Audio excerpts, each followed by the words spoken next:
Et votre invitée aujourd'hui, c'est Amélie Nothomb pour son 24e roman publié qui s'appelle Le crime du comte Neuville. Mais tout de suite, c'est Allô les stars, Thierry Garcia.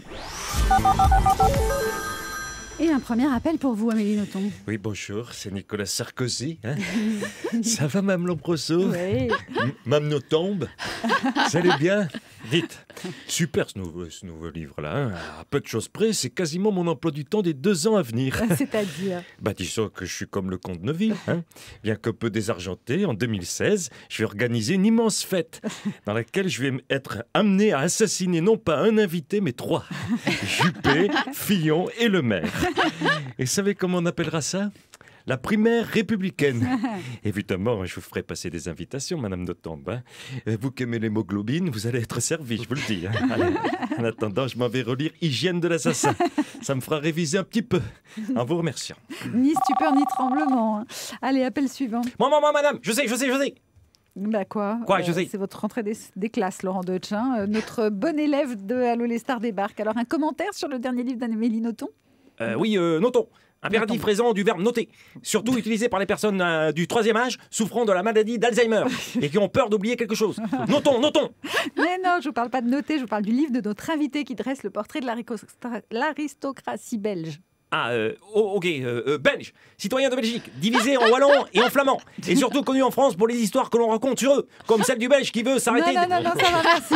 Bon, bref, le livre de notre invité, vous l'avez pas lu, Laurent Deutsch? Non, en fait, j'ai pas eu le temps. Je préparais un livre sur l'histoire de Bruxelles à travers ses baraques à frites. Ça s'appellera Patatodrome. Merci à vous. C'est Philippe Manœuvre qui nous rejoint. Non, mais au secours, quoi, Daniela! Putain, sur la tête de mes Santiago! Mais t'as de la vache qui rit, qui moisit dans ton nouveau cartable ou quoi?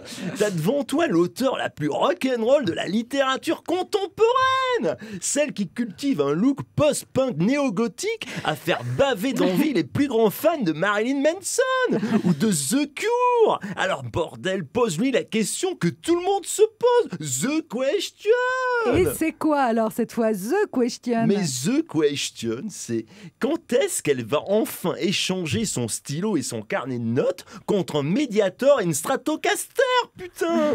Parce que les bouquins, c'est bien, mais ça vaudra jamais un riff de guitare apocalyptique. Voilà ce que les gens veulent savoir. Rockstar ou pas rockstar? Rock'n'roll, bordel! Amélie Nothomb. Allez, rock'n'roll, on va rester dans le registre musical et boucler aujourd'hui avec Francis Cabrel. Ouais, salut, c'est Francis Cabrel. Moi, j'appelle pour dire à votre invité que je m'émerveille devant sa force de travail. Putain, un bouquin par an, mais c'est énorme. Moi, j'ai déjà du mal à écrire un album tous les 10 ans. Du coup, ça m'a inspiré une petite ritournelle. Petite Amélie, je t'admire, tu vois, comme la dame de Haute-Savoie. Mais si moi j'écris, autant que toi, pardi, je frôle l'overdose. Petite furie, je transpire pour toi, qui travaille tellement plus que moi. Bien sûr que je t'invite, mais pendant que tu écris, moi je me repose. Merci. Excellent, bravo. Merci. Merci Francis Cabrel. Ça m'a donné la pêche. Pour cette chanson, on la gardera pour Amélie Nothomb, mais c'était Thierry Garcia évidemment qu'on retrouve demain pour un nouvel épisode d'Allô les stars. Ambiance.